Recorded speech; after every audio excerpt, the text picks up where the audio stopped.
And our last presenter before our break is Brenda Williams, who will be speaking on the Quincy Smelter Complex as a maritime cultural landscape. Brenda Williams is a senior associate at Quinn Architects, and her career has focused on the conservation of cultural landscapes, particularly those in the public arena. She facilitates a collaborative approach to the planning and management of cultural landscapes, a process that educates stakeholders about the significance of historic landscapes and integrates multiple viewpoints. Her design solutions integrate natural and cultural elements to sites to develop environments that are both engaging and inspirational. Thank you, Brenda. So that was awesome because I was getting pretty nervous, Dave, that I was going to be the only one talking about management and treatment at a historic site. So Dave was a great segue because we've got Great Lakes, we've got Lake Superior, we've got shipping, and in my case we have mining, and particularly copper mining and management at one small specific site. So this will be a little bit of change in scale from what you guys were thinking about this morning. So the Quincy Smelter Complex is a compelling example of a nationally significant industrial maritime cultural landscape where preservation of historic resources, environmental concerns, and development pressures need to be addressed in concert. The Quincy Mining Company National Historic Landmark District was designated in 1989 as an outstanding example of the growth and development of the United States copper industry from its earliest years through 1920. And I'm not going to go a whole lot into the history, but this is one of the iconic sites that are part of that landscape. And you can see the number 2 shaft rock house and the hoist house up on the hill. And then down behind where you see Portage Lake up towards the top of the slide is the smelter site, which is down on the water. And that's what I'm going to be talking about, one small piece of that overall district. The district is part of the Keweenaw National Historical Park, which is located north of Wisconsin on the Keweenaw Peninsula in Hancock, Michigan, and it's about 330 miles directly north of here. So if you're wondering where are we at. The national park features 2 separate units that help to interpret the region's copper mining past, and the Quincy unit is the one that I'll be talking about, so that's illustrated on the right. The other is the Calumet unit. And important here, you can't ever talk about Keweenaw without mentioning that this is an unusual type of national park. It's a partnership park. So although the 2 units and the 2 NHLs encompass over 4,000 acres worth of land, the National Park Service or federal government owns, I think, less than 200 acres of land. And the rest of the land and the resources up there are managed by the park's partners. And that's really important when we think about the smelter site. So the landscape is rich in natural resources and scenic beauty and contains a spine of copper bearing rock and minerals that extends for more than 100 miles in length along the peninsula, and that's what that orange line is. The area has attracted people seeking the red metal that we call copper and American Indians refer to as Misquabic for thousands of years. The Quincy Smelting Works was constructed on land created from stamp sands deposited into the lake. So this is a little bit different. You guys have been looking at things that are in the water, but we actually created land in the water here from basically a dumping site.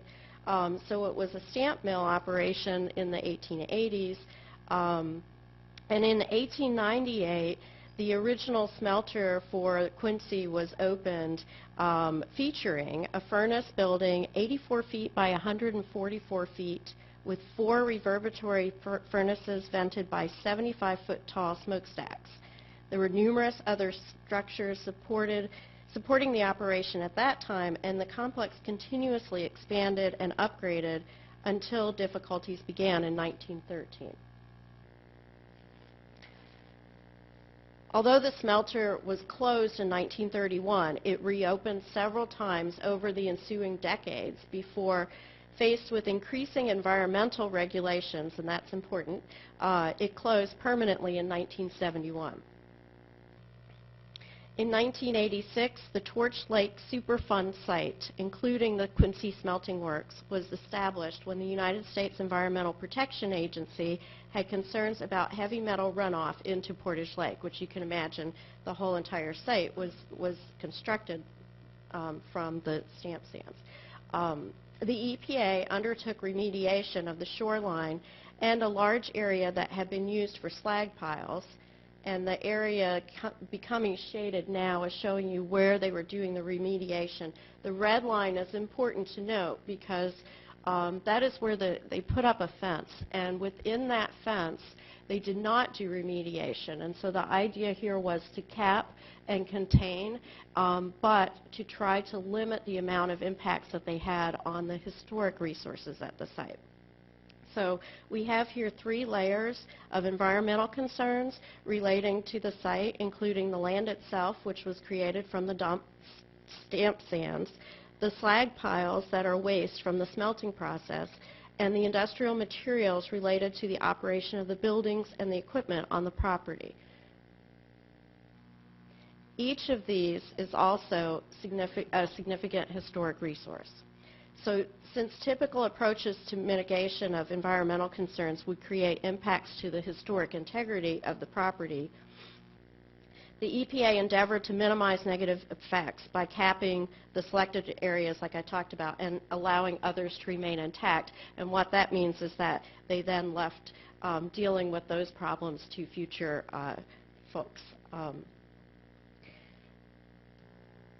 So the EPA, I'll tell you what they did, and then I'll tell you what's happening after that.